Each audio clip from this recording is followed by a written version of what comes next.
101 on how to work a sewer machine. First, never over tighten this. This should just be snug. You back off, it takes the tension off. All this is it drops these grooves. It's gears, I call it gears. It drops these gears down on top of that. It just needs to be snug on there. That's what allows this clutch to work forward and reverse. So when you first start off, you can just hand feed it, you push it in. Hopefully you can, until you hit something. Once you hit it, you snug this down, and then you stand on the throttle with this in forward. And it'll self-feed, okay? And it should go through the stoppage easily. If it does not, and you see the cable start to climb up out of the clean out, that means you hit something hard.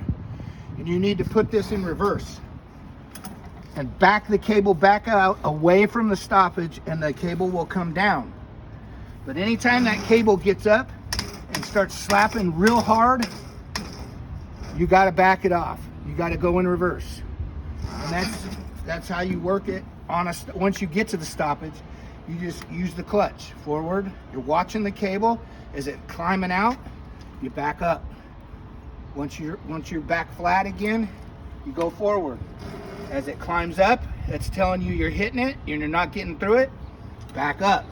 And you just back and forth it. You're working it. Don't stay forward too long. The minute you start seeing it get up, it slaps, back off. And then you just keep hitting it, back and forth, back and forth. After a while, if you don't get through it, you're not gonna get through it. So don't damage the equipment. Pull the cable back out, okay? Second thing, this motor has a forward and reverse. You always leave it in the forward position. Never change the direction of the drum, because the cable is wound in there a certain way. And if you change the direction of the way it's wound in, you're gonna bind the cable up in here.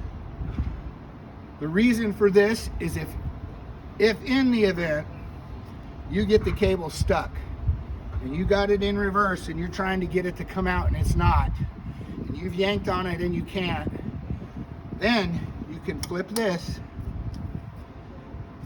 put that forward, because the drum's going to spin the opposite direction. So you're going to change the direction of that end of that cable, and you feather that. You hit it. You don't stand on it. You just feather it a few times to get the thing to turn a little bit at the end, and yank on it after you feather it, and it may reverse that tip, get it unlodged to where you can break it free. Once you break it free, then put this back into forward mode, and then return the cable with the clutch. Last thing, all of you should never use anything but an arrowhead.